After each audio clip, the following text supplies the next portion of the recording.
But for me, the way I often think about confidence is, this is an example that happened when I was coaching 10-year-old girls in football or soccer. Uh, this actually happened right before a game, our first game. Our goalkeeper came up to me and said, "Coach, I'm nervous." So what do we, and we've all felt that, and no matter how much we train and prepare, we're going to have our kids are going to feel those moments, right? Even Olympic athletes feel those moments. So how do we teach them to better handle those types of moments? And one thing that I always come back to, and I think somebody else mentioned it here in the chat already, the best way to build someone's confidence is to build their competence. And when we look at the research on self-efficacy and confidence, the number one source of confidence is competence. So again, this comes back to the essence of coaching is teaching. If the best way to make you feel more resilient, more able to handle stress and pressure is to teach you skills to handle those things. And so we want to think about, again, we come back to teaching, right? How can we put them in a position where and create environments where they feel more able to handle the learning demands and the pressures and the stress.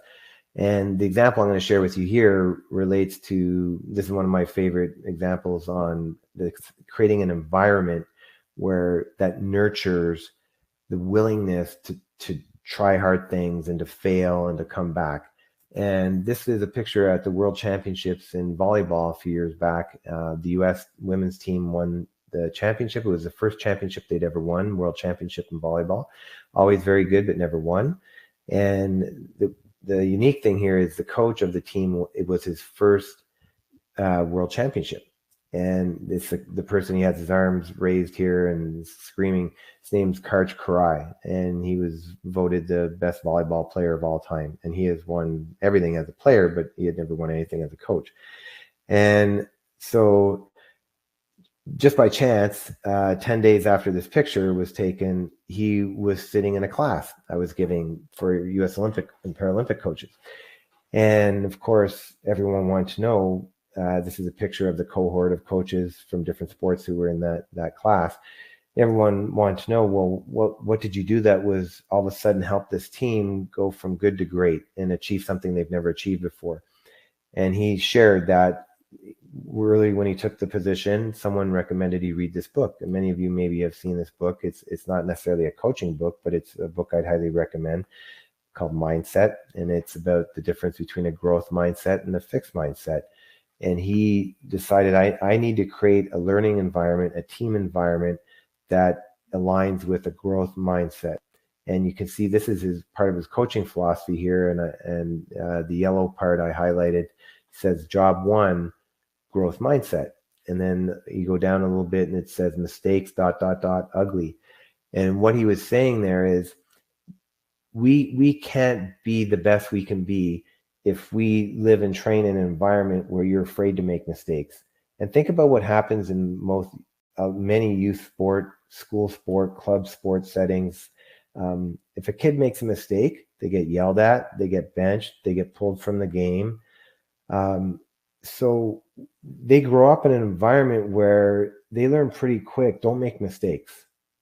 So the easiest way not to make mistakes is not to try stuff I can't do well and not to take chances and not to be creative. I'll just stay in the few things I can do well and I won't get yelled at and I'll be fine. But I'm not getting better and we're not getting better. So he made the point, he said, we need to move from he felt the team was in a fixed mindset where everyone was working to really prove their ability. He said, what you want to do is create a team environment where everyone is focused on improving their ability. So it's the difference between proving and improving.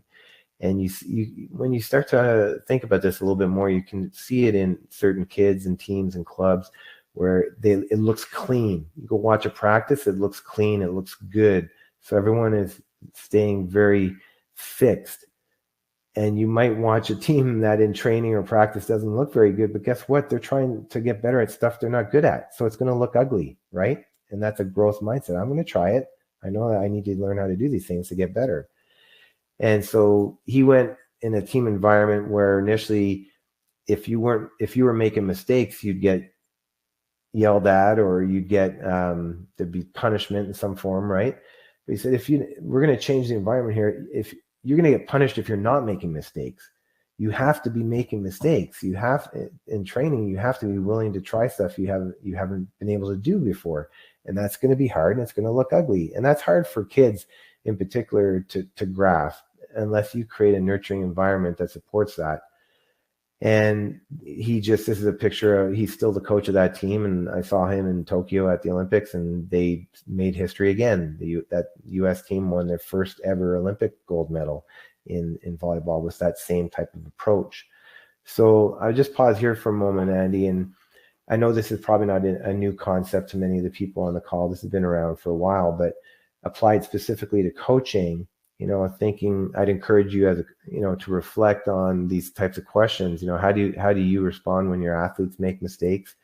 And then how do athletes respond to each other when mistakes are made?